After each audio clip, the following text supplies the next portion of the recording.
નમસ્કાર, કેમ છો? મજામાં? ઓકે, ચાલો. રાહ જોતા હતા ને? કેમ? તો કે નવો એપિસોડમાં પાછું નવું શીખવાનું છે આપણે. પણ રીકેપમાં છેલ્લે સૂત્રાત્મક કામ શરૂ કર્યું છે. આજે પણ એવું જ છે, પણ સિમિલર કોરિલેટેડ છે. એટલે ગયા વખતનું જે હતું એનું નજીકનું છે, પણ અલગ તો હોય ને, પ્રશ્ન બદલાઈ જાય તો. જૂનું તમે યાદ કરી લો કે ભાઈ શૂન્ય ક્રમની પ્રક્રિયા માટે સંકલિત વેગ સમીકરણ આપણે મેળવેલું, બરાબર. અને વેગ અચળાંક કે ગણવા માટેનું સૂત્ર પણ મેળવ્યું. અર્ધ પ્રક્રિયા સમય, અર્ધ આયુષ્ય સમયનું સૂત્ર પણ હતું જ. એવી ને એવી બધી વિગતો આપણી પાસે તૈયાર થવાની છે. પણ શૂન્ય ક્રમની પ્રક્રિયા મોટા ભાગે વિસમાંગ પ્રણાલી હોય છે. યસ, તમારું ઉદાહરણ હતું કે ભાઈ ઊંચા તાપમાને 1130 કેલ્વિન પ્લેટિનમ ધાતુ પર શું કરતા હતા? એમોનિયાનું વિઘટન કરતા હતા. એ રીતે ગોલ્ડ, સોનાની સપાટી પર HI નું વિઘટન કરવાનું છે. તો જ્યારે એમોનિયાનું અધિશોષણ થાય તો સપાટી પર જે છે એ ગોઠવાતા જાય અને પ્રક્રિયા વાયુ સ્થિતિમાં છે. પેલું જે શોષે છે ઘન સ્થિતિમાં, વિષમાંગ પ્રણાલી થઈ ગઈ. તો શરૂઆતમાં દબાણ તમે વધુ રાખશો તો પ્રક્રિયા વેગ ઝડપી રહેશે, પણ પછી બધા સ્થાન ભરાઈ જાય તો પ્રક્રિયા વેગ શોષણ માટે તો છે જ નહીં. તમે ગમે એટલું દબાણ વધારશો છતાં કોઈ અસર થતી નથી. તો પ્રક્રિયા વેગ એ પ્રક્રિયકની સાંદ્રતાથી સ્વતંત્ર બની જાય છે. રાઈટ? એ આપણું ઉદાહરણ હતું શૂન્ય ક્રમની પ્રક્રિયા માટે. અને એનું જે સૂત્ર સાબિત કરેલું હતું, વેગ અચળાંક K બરાબર R0 - RT by T. વેગ અચળાંક K શોધી શકાય. એક્ઝામ્પલમાં કીધેલું જોજો તમે. અને અર્ધ આયુષ્ય સમયની ચર્ચા શું હતી? આમાં પણ આવશે આ પ્રશ્નમાં, આજનામાં. એટલે પહેલા તો વ્યાખ્યા તૈયાર કરો. પાઠ્યપુસ્તકમાં અર્ધ આયુષ્ય સમય કરીને બંનેનું સાથે ચર્ચા કરી છે. શૂન્ય ક્રમ માટેનું સૂત્ર, પ્રથમ ક્રમ માટેનું સૂત્ર છે. દ્વિતીય, તૃતીય, n ક્રમ સુધીની ચર્ચા આવતી જાય. એ સામાન્ય સૂત્ર જે MCQ માં ખાસ પૂછે છે કે ભાઈ દ્વિતીય ક્રમની પ્રક્રિયા માટે નું વેગ અચળાંકનું નીચેના પૈકી કયું સૂત્ર સાચું છે?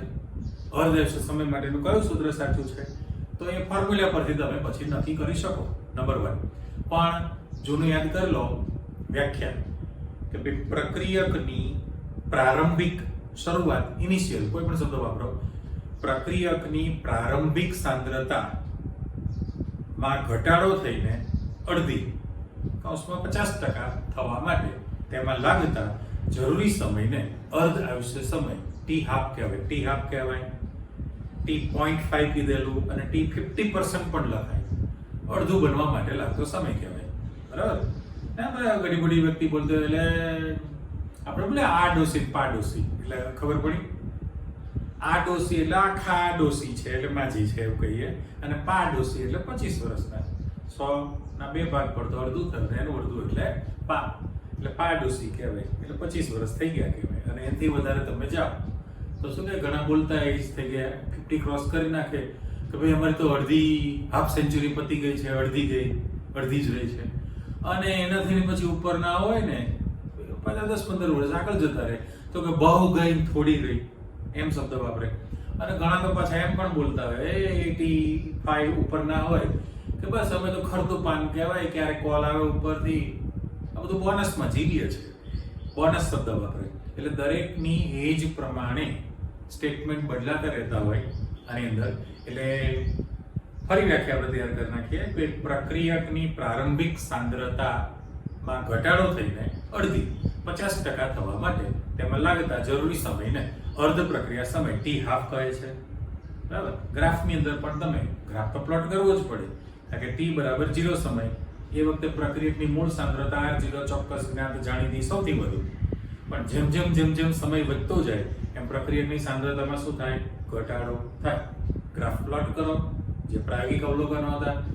ગ્રાફમાં R0 તમને ખબર છે, ખાના ગણીને એક્ઝેક્ટ અડધે પહોંચો અને એ વખતે કેટલો સમય લાગ્યો એ T હાફ મળે. પણ શૂન્ય ક્રમની પ્રક્રિયા માટેનું જે સૂત્ર હતું, બરાબર, આપણે બંને લખી રાખીએ કે માની લો, જો યાદ રાખજો, હું શબ્દ પહેલા આપી દઉં છું કે ભાઈ શૂન્ય ક્રમની જે પ્રક્રિયા હતી જે તમે ગયા લેક્ચરમાં ભણી લીધું. વેગ અચળાંક k બરાબર સૂત્ર હતું તમારી પાસે r0 rt t, રાઈટ? આ એક સૂત્ર હતું. અને શૂન્ય ક્રમની પ્રક્રિયા માટે અર્ધ આયુષ્ય સમય t હાફ બરાબર પણ તમને ખબર છે કે r0/2k હતું. આ બંને સૂત્રને આપણે બ્લોક કરી દઈએ અને આના માટે એક સ્ટેટમેન્ટ બોલવું છે આજે. રેડી? ચલો જુઓ બંને લાસ્ટ ટાઈમના સૂત્ર કે ભાઈ શૂન્ય ક્રમની પ્રક્રિયા માટે વેગ અચળાંક k ગણવા માટે r0 rt/t. તમને શરૂઆતની સાંદ્રતા ખબર છે, આપેલી હોય, સમય આપેલો છે, બરાબર? આપણે 30 60 90 120 સેકન્ડ કીધેલું, તો 30 સેકન્ડે કેટલી સાંદ્રતા છે, 60 એ કેટલી, એમ ઘટાડો થતો જ હશે, બરાબર? અને સમય તમે મૂકો તો વેગ અચળાંક શોધી શકાય. અને હવે જે t હાફ છે એ આપણે અત્યારે ગુજરાતી વાક્ય બનાવવું છે અને પછી પ્રથમ ક્રમની પ્રક્રિયામાં જાવ. ચાલો, તો શૂન્ય ક્રમની પ્રક્રિયાનો અર્ધ પ્રક્રિયા સમય એ પ્રક્રિયકની મૂળ સાંદ્રતા એટલે અહીંયા r0 એટલે મૂળ સાંદ્રતાના સમપ્રમાણમાં છે અને વેગ અચળાંક k ના વ્યસ્ત પ્રમાણમાં છે, જો કહી શકાય. યસ, એનું કારણ એટલા માટે કે 1/2 હાફ અને બરાબર કાઢી નાખો તો પ્રોપોર્શનલની સાઇન તમારી પાસે આવી ગઈ. એટલે તૂટક લાઈન મૂકું છું કે માની લો કે તમે આમ પ્રોપોર્શનલની સાઇન મૂકો, બે સાથે ન લખાય ભાઈ. આ તમે દાખલા તરીકે તૂટક પ્રોપોર્શનલની સાઇન મૂકેલી છે તો તમારો બગડો નીકળી ગયો કહેવાય, તો આપણું સ્ટેટમેન્ટ સાચું થયું. અને પ્રોપોર્શનલ કાઢીને બરાબર કરી તમારો અચળાંક કહેવાય. હવે એ તો પેલું સૂત્ર પ્રમાણે સાબિત કરેલું, પણ અત્યારે છેલ્લે તમારે બોલવું જે તમને કોઈ આગળની જાણકારી છે જ નહીં, બરાબર? અને તમે કોઈને સીધું સૂત્ર આપી દો, બરાબર ને 2 કાઢીને પ્રોપોર્શનલ મૂકી દો તો ભાષાંતર શું કરે? મારી જેવું જ બોલે કે ભાઈ શૂન્ય ક્રમની પ્રક્રિયાનો અર્ધ પ્રક્રિયા સમય એ પ્રક્રિયકની શરૂઆતની પ્રારંભિક સાંદ્રતાના સમપ્રમાણમાં અને વેગ અચળાંક k ના વ્યસ્ત પ્રમાણમાં હોય છે. આ બંને સ્ટેટમેન્ટ શૂન્ય ક્રમની પ્રક્રિયા માટે હતો. એનો ગ્રાફ ને બધી તમે ચર્ચા કરેલી હતી, બરાબર? પણ શૂન્ય ક્રમની પ્રક્રિયા કોને કીધેલી? તો કે જે પ્રક્રિયાનો પ્રક્રિયા વેગ એ પ્રક્રિયકની સાંદ્રતાના શૂન્ય ઘાતાંકના સમપ્રમાણમાં હોય. પણ ઘાતાંકમાં શૂન્ય એટલે પદાવલીનું મૂલ્ય 1 થાય એટલે અચળ હતું તમારી પાસે. તો એની જેવું આપણે થોડું ફેરબદલી થશે. આવો પાછા પ્રશ્નો તરફ જઈએ આપણે. તો મેં હેડિંગ મૂકી દીધેલું છે, ચેક કરો. મેથેમેટિકલ સ્ટેપ જ છે, ખાસ લોંગ ક્વેશ્ચન કે ભાઈ પ્રથમ ક્રમની પ્રક્રિયા માટે સંકલિત વેગ સમીકરણ, અને પછી મેં ડોટ મૂકેલું છે. એટલે સંકલિત વેગ સમીકરણ મેળવવાનું છે, અર્ધ આયુષ્ય સમયની માહિતી આપી છે, જુદા જુદા સમયે ચર્ચા કરવી છે, એના વિશિષ્ટ પ્રકારના આલેખની ચર્ચા કરવી છે. એટલે ઘણી બધી વિગત આપતી જવાની છે. ઓકે, ચાલો.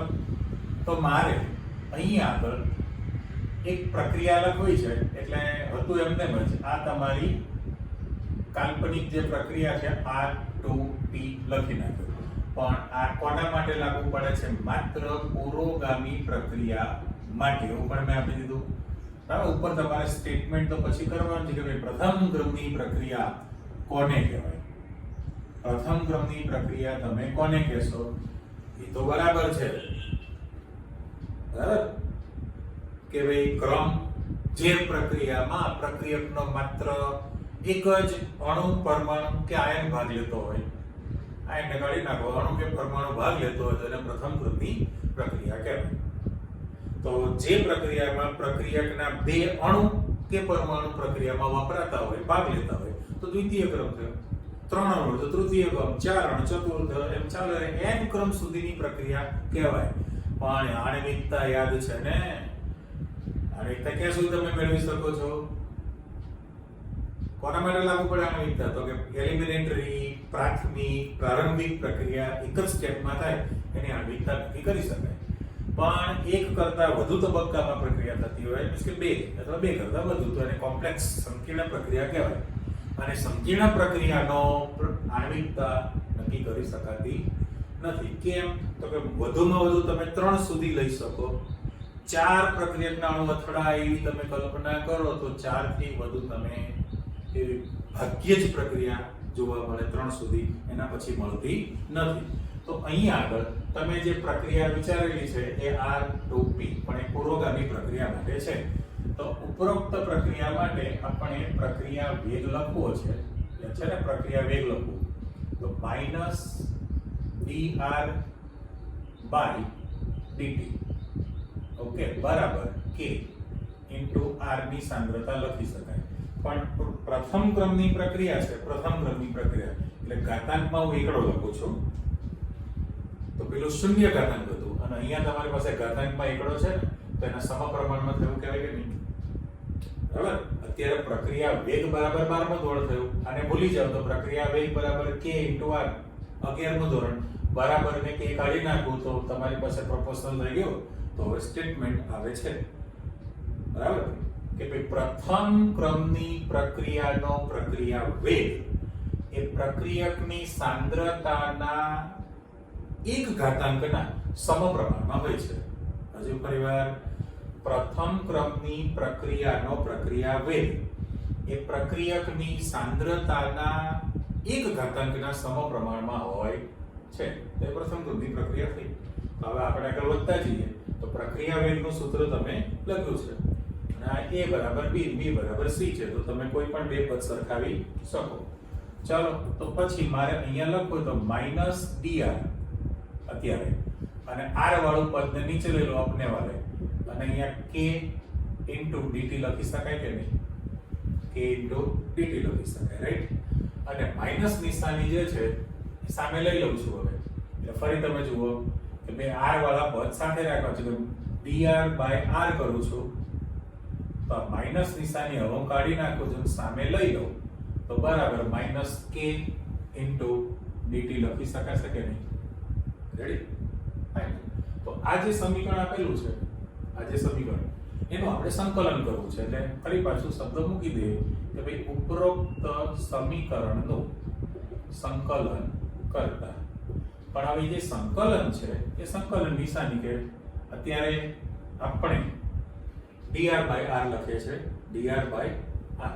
તો હજી ચેન્જ નથી કરતો, dr બાય r જ લખીએ છીએ અને બરાબર માઈનસ k બાર લઈ લો અને સંકલન dt લખી શકાય ને, એટલે 0 to t, 0 to t કરી શકાય. પણ તમે ફિઝિક્સ ની અંદર શીખી લીધેલું છે ફોર્મ્યુલા, કઈ તમે જાણો છો કે 1/x dx બરાબર. 1/x dx નું જ્યારે તમે સંકલન કરો તો આના બરાબર તમે log x લખો છો કે નહીં? જો આ સૂત્ર છે તમારું મેથ્સ નું છે, મેથેમેટિક્સ વાળા કે 1/x dx બરાબર log x લખાય. અત્યારે 10 ના બેઝ નો log છે, પણ અત્યારે આપણે જે સૂત્ર સાબિત કરીએ છીએ એમાં e બેઝ નો log લેવાનો છે, એટલે ln લખવું છે. શું લખવું છે? ln. તો ફરી પાછું આજે તમે વિગત આપેલી છે એ જ થયું ને, 1/r dr જ છે. સંકલનમાં 1/r dr બરાબર k ઇન્ટુ dt લખેલું છે, પણ એ k ઇન્ટુ dt છે એ 0 to t સંકલન જ થયું એટલે t થવાનું છે. તો હું સીધું લખી શકું હવે મારે આની જગ્યાએ log x લખાય પણ એને ln r લખવાનું છે. ln r e બેઝ નો log છે બરાબર માઈનસ k ઇન્ટુ t છે અને પ્લસ આપણે i લખીએ છીએ, પણ જ્યાં ગઈ વખત હતું એ બરાબર ને, જ્યાં i બરાબર સંકલન અચળાંકની કિંમત છે અને એ તમારે કિંમત શોધવી છે. એટલે અત્યારે આ જે સમીકરણ છે ને આપણે બ્લોક કરી દઈએ, એને સમીકરણ નંબર 1 મૂકી દઉં છું બરાબર. એટલે પ્રક્રિયા વેગ વાળું જે સમીકરણ હતું વિકલન વેગનું સંકલન કરો તો સંકલિત વેગ સમીકરણ સુધી પહોંચી જવાય. એટલે અહીં સુધી તો કોઈ વાંધો છે નહીં, રાઈટ? પણ તમારે જે કિંમત શોધવાની છે એ i ની કિંમત શોધવી છે. એટલે i તો સંકલન અચળાંક છે ને, ફરી પાછી એ ચોખવટ કરીએ કે ભાઈ અહીં સંકલન અચળાંક i નું મૂલ્ય શોધવા માટે અહીં સંકલન અચળાંક i નું મૂલ્ય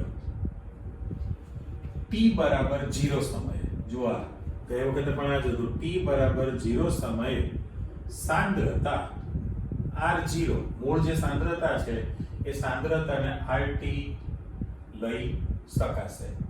ચલો હું કલર પૂર્તિ કરું છું, અંદર ચેક કરજો. પહેલામાં પહેલું કે ભાઈ સંકલન અચળાંક i નું મૂલ્ય તમારે શોધવું છે તો t બરાબર 0 સમયે મૂળ સાંદ્રતા r0 બરાબર તમે rt લખી શકો.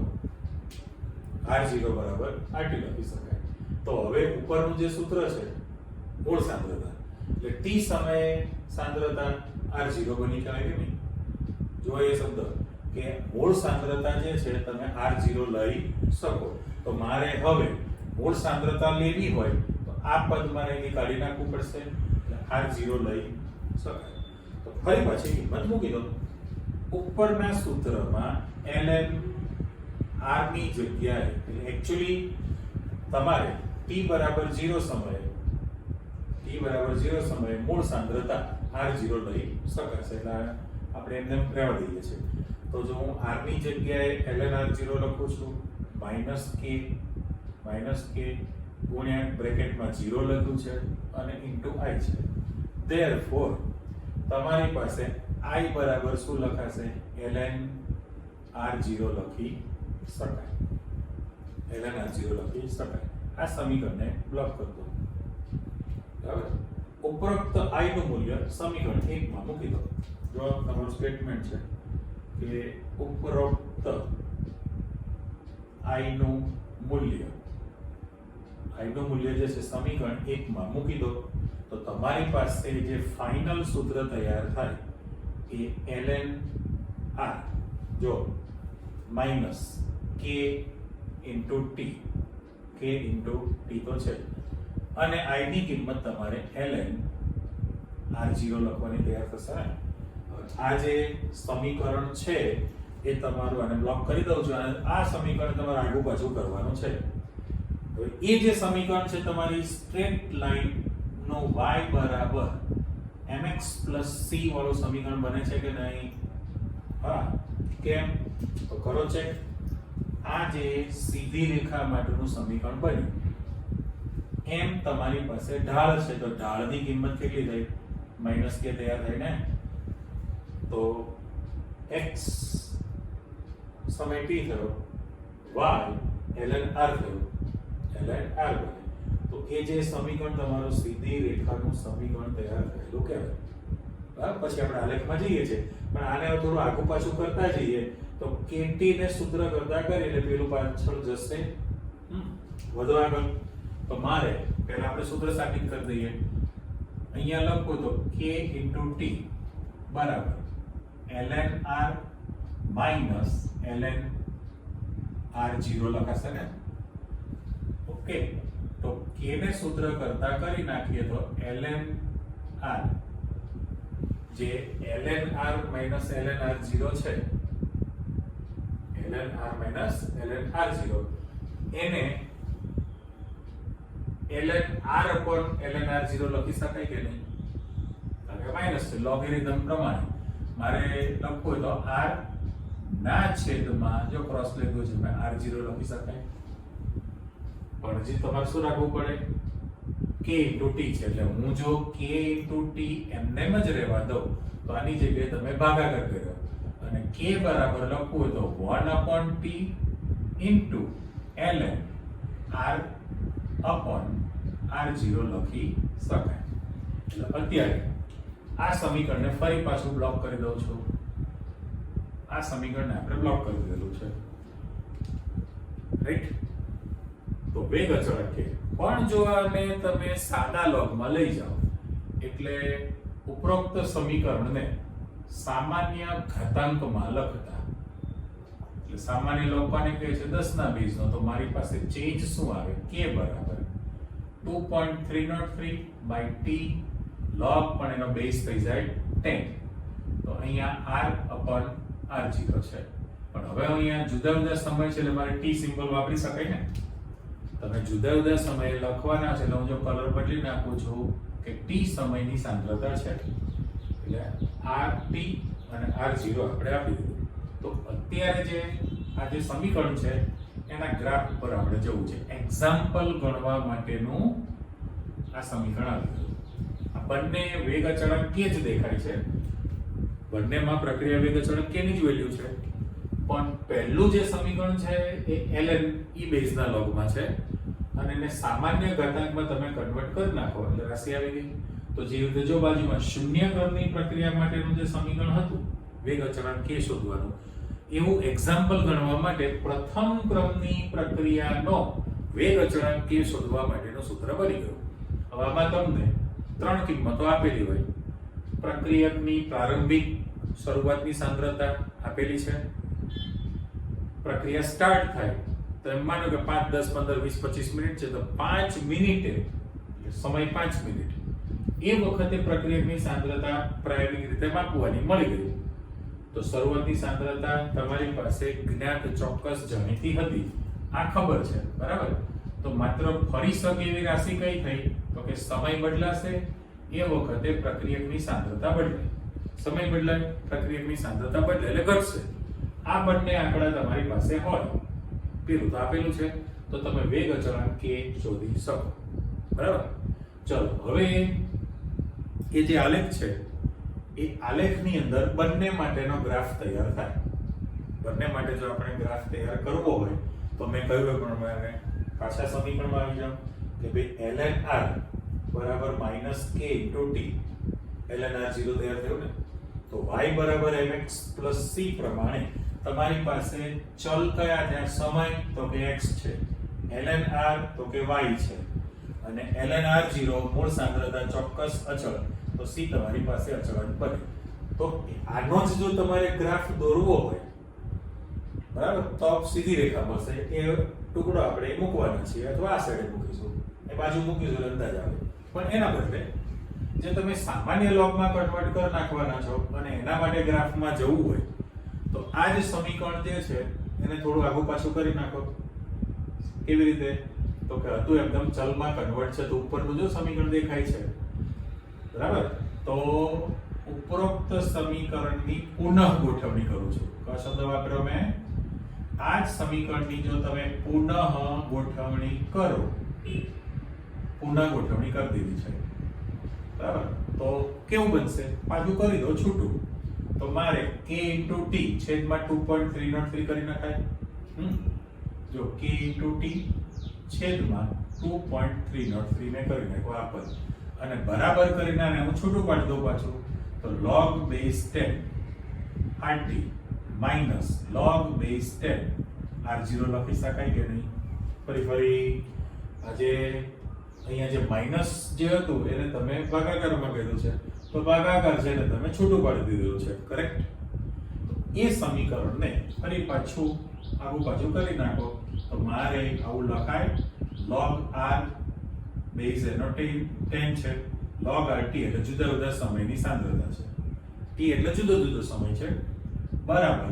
અહીંયા આગળ અચળાંક તરીકે તમારી પાસે સમય છે, તો આ જે છે ત્યાં રાખેલું છે, અને પેલી બાજુ લઈ જાઓ અને આ બાજુ લઈ જાઉં છું, એટલે માઈનસ નિશાની લાગવાની છે. k ના છેદમાં 2.303 બને, અને બ્રેકેટ કરું ચાલો, ઇન્ટુ t લખાશે અને પ્લસ log r0 લખાશે, પણ એનો બેઝ કયો છે? 10 નો બેઝ છે. તો અત્યારે જે તમારી પાસે સમીકરણ જે હું બ્લોક કરું છું એ સમીકરણ પણ તમારું સીધી રેખાનું તૈયાર થયું કહેવાય ને. y બરાબર mx + c, y બરાબર mx + c કરવામાં આવે સ્ટ્રેટ લાઈનનું, તો અહીંયા તમારી પાસે ઢાળની કિંમત કેટલી થવાની છે? -k/2.303.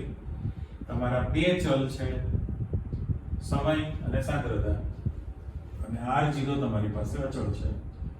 એટલે જે સમીકરણ હતું એની તમે પુનઃ ગોઠવણી કરી દીધી, રાઈટ? એટલે y બરાબર mx + c સીધી રેખાના સમીકરણમાં કન્વર્ટ કર્યું. હવે તમે ગ્રાફ પ્લોટ કરો, તો જુઓ અહીંયા પાછા આપણે શું કર્યું છે? બંને રીતે કે ભાઈ ln r રાખવામાં આવે, સમય તો કોમન છે. જો તમે ln r રાખો તો કયું તૈયાર થયું કહેવાય? આ જે સમીકરણ છે, આ જે સમીકરણ એનું તમે છૂટું પાડ્યું છે, કરો ચેક. ln r વાળું થયું ને, ln r. તો ગ્રાફની અંદર બંને પ્રકારનું. એટલે ln r જો તમે રાખશો, આપણે રેડ પેનનો ઉપયોગ કરીએ, બરાબર, અને પેલું સાંદ્રતા છે, અને ધારો કે તમે log r કરી નાખો, કયું log બેઝ 10 r કરી નાખો અને સમયનો આલેખ દોરો, તો ત્યાં આગળ log r બેઝ 10 બની જશે. ગ્રાફમાં કોઈ ફરક પડતો હોતો નથી. એટલે એ ગ્રાફ તમારી પાસે જે તે સમય જેમ વધતો જાય એમ પ્રક્રિયકની સાંદ્રતા શું થવાની છે? ઘટવાની છે. એટલે આપણો જે આલેખ છે એ આ રીતે ઘટતા દરમાં આવે. જો અમે આલેખ પ્લોટ કર્યો તો એ આલેખના જે બિંદુઓ છે, સમય વધતો જાય તો તમારી પાસે પ્રક્રિયકની સાંદ્રતા ઘટે છે. તો આલેખ એક તો સીધી રેખા મળશે, અને એ રેખાનો જે ઢાળ છે એ ઢાળ બરાબર -k/2.303 તૈયાર થવાનો છે. ઢાળની જે કિંમત છે, બરાબર, આ જે લખ્યું છે એના બરાબર ઢાળ છે. મેં કહ્યું એ પ્રમાણે આલેખમાં કોઈ ફરક પડતો નથી હોતો, આલેખ એક જ સરખો મળે. પણ જો તમે ln r લખેલું હશે, ln r ને y અક્ષ ઉપર લો, તો જ્યારે અહીંયા આગળ આંતરછેદ તમે કાપશો, અહીંયા જો આગળ લંબાવશો આલેખમાં, તો આ જે પોઈન્ટ મળવાનું છે એ તમને મૂળ સાંદ્રતા ln r0 મળે, રાઈટ? આપણો પહેલો આલેખ થયો. એ આલેખની અંદર જો પાછા આવો ત્યાં સમીકરણમાં y બરાબર mx + c, તો ln r વિરુદ્ધ સમય t નો આલેખ દોર્યો. એ આલેખ તમારી પાસે સીધી રેખા મળવાની છે. શું મળશે? સીધી રેખા મળે, પણ એ સૂત્ર પ્રમાણે તમારી પાસે ઢાળની કિંમત કેટલી થવાની છે? -k બને. એટલે જો હું આ અક્ષર કાઢી નાખું, હવે બધું કેન્સલ કરીએ છીએ. ચાલો, મેં પેલું લખેલું હતું, હું બ્લુ પેન સાથે મેચ કરું, તો આપણી પાસે ઢાળ બરાબર -k બનશે. સાચું? ઢાળની કિંમત કેટલી બની? -k છે. અને જે અંતરછેદ તમને મળે એ મૂળ સાંદ્રતા ln r0 થઈ ગઈ. પણ જો તમે અહીંયા અથવા કરી નાખીએ છે ln r ની બદલે તમે log r લઈ લો બેઝ 10, એટલે પ્રક્રિયકની સાંદ્રતા તમે રાખી છે અને સમય તો એમનેમ છે. આવો જ આલેખ મળવાનો છે, પણ એ વખતે તમારી પાસે જે ઢાળ તૈયાર થવાનો છે એ કેવી રીતનો થશે? ઢાળ બરાબર -k/2.303 બને. ટૂંકમાં ઈ બેઝના લોગમાં જે હતું બ્લુ કલર, એની બદલે આપણે 10 ના બેઝમાં રાખીએ તો y અક્ષ ઉપર r ની સાંદ્રતા, પણ log બેઝ 10 છે અને પેલું છે સમય, તો એનો ઢાળ તમારી પાસે, જો ભૂલી ન જાઓ, પાછા આવો અહીંયા કે ભાઈ log r ચલ જુદી જુદી સાંદ્રતા, સમય અચળાંક -k/2.303, અને જે તમે આંતરછેદ કાપવાના છો એ બનશે log બેઝ 10 r0. મૂળ સાંદ્રતા આપણે શોધી શકીએ. એટલે એક જ આકૃતિમાં મેં તમને બંને ગ્રાફનો પોઈન્ટ બતાવી દીધો છે, બરાબર? પણ જો તમે આખું જે સૂત્ર છે, આ સૂત્ર, એને આપણે અર્ધ આયુષ્ય સમયમાં લઈ જવું છે ને. પાછું શેમાં લઈ જવું છે? અર્ધ આયુષ્ય સમય. એટલે અહીંથી આપણે ફરી પાછું બ્લોક કરો, તો અર્ધ આયુષ્ય સમયની આપણે કમ્પેરિઝન શૂન્ય ક્રમ સાથે કરવી છે. તો વેગ અચળાંક k નું સૂત્ર કયું થયું તમારી પાસે અગત્યનું? આ છે ને 2.303/t અને log.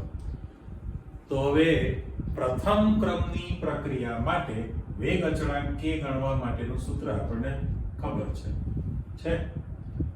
હવે એની અંદર જો તમે t બરાબર t½ લઈ લો, પ્રક્રિયાનો અર્ધ આયુષ્ય સમય t½ લો, અને તમારી પાસે જે સાંદ્રતા છે t સમયની, એ સાંદ્રતાને r0/2 લેવામાં આવે. બરાબર? પેલું ગ્રાફ ને સંકલિત વેગ સમીકરણની દુનિયા પૂરી થઈ ગઈ. પણ અર્ધ આયુષ્ય સમય માટે જવું છે તો પ્રથમ ક્રમની પ્રક્રિયાનું જે સમીકરણ છે એની અંદર t બરાબર t½ લઈ લઈએ, અને મૂળ સાંદ્રતા RT છે એની જગ્યાએ r0/t તમે મૂકી દો. તો જુઓ કેવું બનશે અહીંયા આગળ ફરી લખતા જઈએ k બરાબર 2.303 આપણે એક્ઝામ્પલ ગણવા વાળું સૂત્ર લખીએ છીએ એટલે 2.303 અહીંયા t ની જગ્યાએ t હાફ લખાશે મારે ઇન્ટુ log બેઝ 10 છે rt ની જગ્યાએ r0 આ જે લખેલું છે r મૂળ સાંદ્રતા અને પેલી t સમયે સાંદ્રતા મૂકેલી છે તો rt r0 તો r0 ત્યાં રાખીએ અને rt ની જગ્યાએ r0/2 કરવું છે ને rt ની જગ્યાએ r0/2 એક તમે જે એક લોચો માર્યો છે જો તમે ચેક કરો કે ln r ln r0 ક્યાં મૂળ સૂત્રમાં પાછા આવો જો તમે આ લખેલું છે i ની કિંમત મૂકી સૂત્ર તૈયાર કરી દીધેલું છે બરાબર y mx c હતું તો kt ને આ બાજુ લાવો તો ln kt આ બાજુ છે તો r0 r થાય ને ત્યાં આગળ જો પદની અંદર એટલે જે 0 મૂકેલો છે એ ખોટો લખેલો કહેવાય શા માટે તો કે તમે જે છે મૂળ સાંદ્રતા વધુ હોય ને જો અહીંયા ગ્રાફમાં મૂળ સાંદ્રતા ln r0 વધુ છે પણ જેમ જેમ સમય વધતો જાય જો આમ ગ્રાફ મૂકું છું હવે સમય તમારી પાસે વધે છે એમ સાંદ્રતા તમારી પાસે ઘટે એટલે ઘટાડા વાળો આલેખ છે એક રાશિ વધે બીજી રાશિ ઘટે તો ઢાળ હંમેશા ઋણ આવે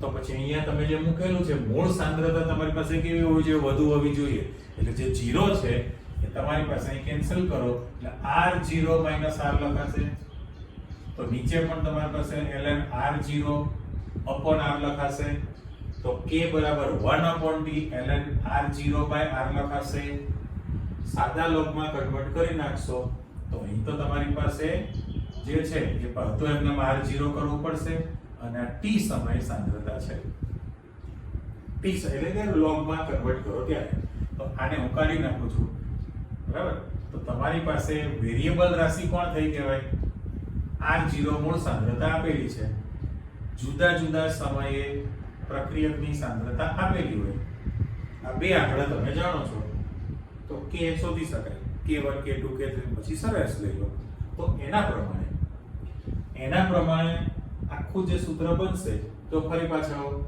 તો k 2.303 t ની જગ્યાએ t હાફ મૂકું છું તમારો r0 ઉપર જો એમને જ છે પણ rt ની જગ્યાએ r0/2 કરું એટલે લખી સારી દે હું r0/2 કરેલું છે રેડી તો છેદનો છેદ અંશ બને કે નહીં છેદનો છેદ અંશ બને તો t હાફ ને સૂત્ર કરતા કરી દો તો 2.303/k લખાય અને ઇન્ટુ log બેઝ 10 અને 2 તૈયાર થયું તો જો આપણે લખીએ છીએ અહીંયા આગળ એટલે જોતા જાઓ તો ફાઇનલ t હાફ બરાબર આ 2.303/k અને log 2 છે તો તમારી પાસે 2 નો log 0.3010 થાય કે નહીં 0.3010 છે અને કેલ્ક્યુલેટરમાં આ બંનેનો ગુણાકાર આંકડાનો 0.693/k આવી ગયું આ સૂત્રને આપણે બ્લોક કરી દો તો પ્રથમ ક્રમની પ્રક્રિયાનો અર્ધ આયુષ્ય સમય શોધવા માટેનું સૂત્ર બની ગયું એક્ઝામ્પલ ગણવા માટે તો બંનેમાં જો ઉપર નીચે રેડ બોક્સની અંદર શૂન્ય ક્રમમાં શું હતું તૂટક લાઈન પ્રોપોર્શનલ કે ભાઈ શૂન્ય ક્રમની પ્રક્રિયાનો અર્ધ આયુષ્ય સમય પ્રક્રિયકની મૂળ સાંદ્રતાના સમપ્રમાણમાં છે અને વેગ અચળાંક k ના વ્યસ્ત પ્રમાણમાં છે ચલો આપણા સૂત્રમાં જે દેખાય છે એની અંદર વેગ અચળાંક તો દેખાશે તો વેગ અચળાંક k ના વ્યસ્ત પ્રમાણમાં છે એવું તો કહી શકાય પણ અહીં તમને સાંદ્રતાનું ક્યાંય r0 દેખાય છે ના એટલે પ્રારંભિક મૂળ સાંદ્રતા ઓરિજિનલ ઉપર કોઈ આધાર હોતો નથી તો આવો પ્રશ્ન છે બીજી રીતે પ્રથમ ક્રમની પ્રક્રિયાનો અર્ધ પ્રક્રિયા સમય એ પ્રક્રિયકની મૂળ સાંદ્રતાથી સ્વતંત્ર હોય છે ઇન્વર્ટેડ કોમામાં સ્ટેટમેન્ટ છે પ્રથમ ઇન્વર્ટેડ કોમામાં સ્ટેટમેન્ટ પ્રથમ ક્રમની પ્રક્રિયાનો અર્ધ પ્રક્રિયા સમય તો અર્ધ આયુષ્ય સમય હાફ લાઈફ પીરિયડ એ પ્રક્રિયકની મૂળ સાંદ્રતાથી સ્વતંત્ર હોય છે આ વિધાન સમજાવો તો તમે નાનો પ્રશ્ન થયો, તમે સીધું સ્ટાર્ટ કરી શકો કે ભાઈ પ્રથમ ક્રમની પ્રક્રિયાનો વેગ અચળાંક k ગણવા માટેનું સૂત્ર નીચે મુજબનું હોય છે. જે તમે સાબિત કર્યું. ડાયરેક્ટ લખવાનું k બરાબર 2.03 by t log base 10 r0 by rt. Final સૂત્ર છે. હવે તમે સીધું જ કહો જો ઉપરોક્ત સમીકરણમાં સમય t બરાબર t હાફ લઈએ અને rt બરાબર મૂળ સાંદ્રતાની અડધી છે, અડધી સાંદ્રતા થવા માટેનો સમય, તો એ તમે કિંમત મૂકતા ગયા. જો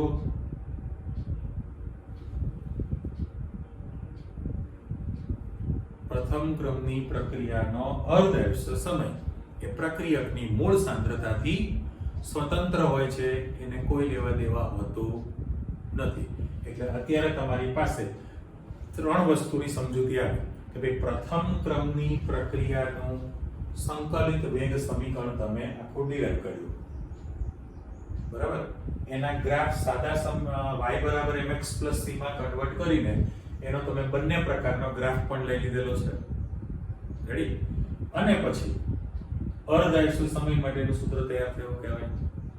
પણ જો તમે આ ln r0 by r વિરુદ્ધ સમયનો આલેખ દોરો, શું કહું છું, ln r0 by r ગુણોત્તર છે y અક્ષ પર લઈ લો અને તમે t સમયનો આલેખ દોરો, તો ઢાળની કિંમત કેટલી તૈયાર થવાની છે? શું ઢાળ? એમાં ઢાળ ના આવે, સીધી રેખા તૈયાર થાય. કેમ? તો કે જેમ સમય વધતો જાય એમ ln r0 by r ની કિંમત પણ વધે, સીધી રેખા તૈયાર થાય, જે તમારા પાઠ્યપુસ્તકમાં દોરીને આપેલું છે. અને જે સમીકરણ છે એમાં તમે બે જુદા જુદા સમય માટે k1 સમય t જે છે t1 સમય માટે એક સૂત્ર બનાવો, બીજું t2 સમય માટે સૂત્ર બનાવશો, બે સમીકરણની બાદબાકી લઈ લેશો તો પણ તમારી પાસે આના જેવું તૈયાર થઈ શકે, બરાબર. એ પછીની આ પ્રશ્ન ક્લિયર થયા પછીની થિયરીની અંદર તમે આગળ વધવાના છો. પણ પ્રથમ ક્રમની જે પ્રક્રિયા છે, આપણે જનરલ સમીકરણ આપેલું છે, જનરલ સમીકરણ. તો પ્રથમ ક્રમની પ્રક્રિયાના લાસ્ટ લેક્ચરમાં ઘણા બધા ઉદાહરણ આપણે મૂકેલા હતા, યાદ છે ને? હા, દાખલા તરીકે C2H5Cl ક્લોરોઇથેન ઇથાઇલ ક્લોરાઇડ છે, એનું જો તમે વિઘટન કરો, એક H કાઢી લો તો HCl બને પ્લસ C2H4. તો C2H5Cl એક જ પ્રક્રિયક હતો, બરાબર. એ પ્રથમ ક્રમની પ્રક્રિયા થઈ. N2O5 નું વિઘટન કરો, N2O5 નું વિઘટન કરો તો NO2 gas plus half O2 gas હતો, એ રીતે. તો N2O5 એક જ અણુની સાંદ્રતામાં ફેરફાર થાય, પ્રથમ ક્રમની પ્રક્રિયા હતી. પણ રેડિયો એક્ટિવિટી, એના માટે આપણે જાણકારી આપીએ. ભૂતકાળના સિલેબસમાં આપણા પાસે કેન્દ્રીય ન્યુક્લિયર કેમિસ્ટ્રી એમ કહેવાય, કેન્દ્રીય રસાયણ એમ કરીને ચેપ્ટર આવતું કેમિસ્ટ્રીમાં નીકળી ગયેલું છે. પણ 12મા ધોરણમાં દિવાળી પછી ફિઝિક્સમાં ન્યુક્લિયર કેમિસ્ટ્રી વાળું તમારે ચેપ્ટર ભણવાનું છે. અને એમાં આલ્ફા કણ, બીટા કણ જે ઉત્સર્જિત થાય, તો એ બધી ચર્ચા, સમીકરણ એમાં પણ છે, પણ કેમિસ્ટ્રીના જ છે. તમે જાણો છો કે ભાઈ આવર્ત કોષ્ટકમાં કોઈ પણ સમૂહ છે એનું છેલ્લું તત્વ, પૂંછડિયું તત્વ રેડિયો એક્ટિવ છે. અને એ સિવાય આધુનિક આવર્ત કોષ્ટકમાં તમને ખબર જ છે કે ભાઈ F વિભાગના જે તત્વો છે, લેન્થેનોઇડ શ્રેણી અને એક્ટિનોઇડ શ્રેણી. હવે એક્ટિનોઇડ શ્રેણી છે એ બધા જ રેડિયો એક્ટિવ તત્વોમાં આવે. પ્લસ એમ પણ તમને ખબર છે કે ભાઈ આલ્કલી પહેલો સમૂહ ફ્રાન્સિયમ 87 નંબર, આલ્કલાઇન અર્ધ ધાતુ બીજો સમૂહ, એનું પડોશી તત્વ કોણ છે? રેડિયમ, બરાબર ને? 88 નંબર. એટલે 87, 88, 89, 90, 91 અને 92. 87 થી 92 એટલે તમારી પાસે યુરેનિયમ થયું. આપણે નામ બોલી નાખીએ, ફ્રાન્સિયમ 87, રેડિયમ જે છે 88, એક્ટિનિયમ 89, પ્રોટેક્ટિનિયમ એક્ટિનિયમ 89 છે, પછી થોરિયમ 90, પ્રોટેક્ટિનિયમ 91 અને યુરેનિયમ 92. ટૂંકમાં 87 થી 92 સુધીના તત્વો એ કુદરતી રેડિયો એક્ટિવ છે, પણ 92 પછીના જેટલા તત્વો છે એ માનવ સર્જિત આર્ટિફિશિયલ કૃત્રિમ રીતે મેળવવામાં આવે, ચોક્કસ કણનો પ્રવેગિત કણોનો મારો કરીને. તો એવું સ્વીકારેલું છે કે રેડિયો એક્ટિવિટી ની પ્રક્રિયાઓ એ પ્રથમ ક્રમની પ્રક્રિયા છે. તો આપણી પાસે જે સ્વાધ્યાયમાં અથવા તો જે કોયડા તરીકે ઉદાહરણના દાખલા આપેલા છે એમાં એના એક્ઝામ્પલ ગણીને આપ્યા છે, ગણવા માટે પણ આપેલા છે. પણ એ બધું કહેતા પહેલા તમારે જે હું બોક્સ કરું છું એક્ઝામ્પલ ગણવા માટે, આ જે બ્લેક હતું એને હું ગ્રીન કલરથી પાછું બોક્સ કરું છું. તો રેડિયો એક્ટિવિટીના એક્ઝામ્પલ ગણવા માટે એને ક્ષય અચળાંક કહેવાય, બરાબર? કે શોધવા માટે આ સૂત્ર કામ લાગશે. અને અત્યારે આને પાછું ગ્રીન પેનથી બોક્સ કરી દો. અર્ધ આયુષ્ય સમય શોધવા માટે પણ તમારી પાસે આ સૂત્રનો ઉપયોગ આવવાનો. પણ આપણે એક ઉદાહરણ તો જોવું પડશે ને.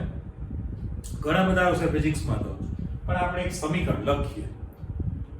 સમીકરણમાં એવું કહે છે કે ભાઈ રેડિયમ, જોજો અહીંયા રેડિયમ આરે કે જેનો નંબર છે 88 નંબર. ટેક્સ્ટમાં એવું નજીકનું આપેલું છે, આર એ છે ને આરએન છે.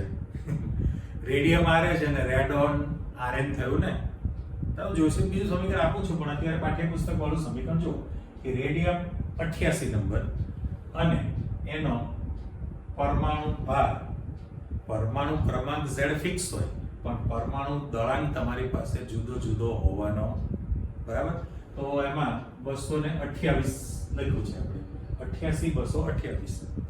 એમાંથી જ્યારે 2He4 હિલિયમ પરમાણુનું ઉત્સર્જન કરે તો અહીંયા કેવું છે, તમારા મેથેમેટિક્સ જેવું છે કે ડાબી બાજુ જે છે એવું જમણી બાજુ રહેવું જોઈએ. તો 88 છે તો હું 86 કરું, 86 તો 86 + 2 88 થઈ ગયા. ઓકે, ઉપર 228 છે તો સરવાળો મારે 4 નીકળી ગયો છે, તો મારે 224 કરવું પડે કે નહીં? અમે પહેલા કીધું કે એની વેલ્યુ બદલાતી રહે રેડિયો એક્ટિવ પદાર્થ માટે. પણ 86 નંબરનું તત્વ એટલે કોણ થયું? રેડોન છે, નિષ્ક્રિય તત્વમાં. એટલે હાલ જે આપણે સમીકરણ લખેલું છે આ જુઓ, એ રેડિયો એક્ટિવિટીનું સમીકરણ થયું. તો આના માટે પ્રથમ ક્રમની પ્રક્રિયાના બંને સૂત્રો તમે લાગુ પાડી શકો. ખ્યાલ આવી ગયો? એટલે રેડિયો એક્ટિવિટી પ્રથમ ક્રમની પ્રક્રિયા છે અને એને આ જ સૂત્રો લાગુ પાડી શકાય એક્ઝામ્પલ માટે.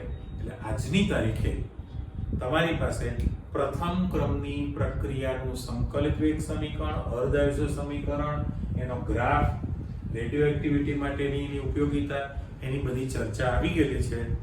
નેક્સ્ટ ટાઈમ હજુ એમાં આપણે આગળ વધવાના છીએ, બરાબર? આટલું તમે તૈયાર કરી રાખો, ફરી પાછા મળીએ છીએ. ઓકે, આવજો.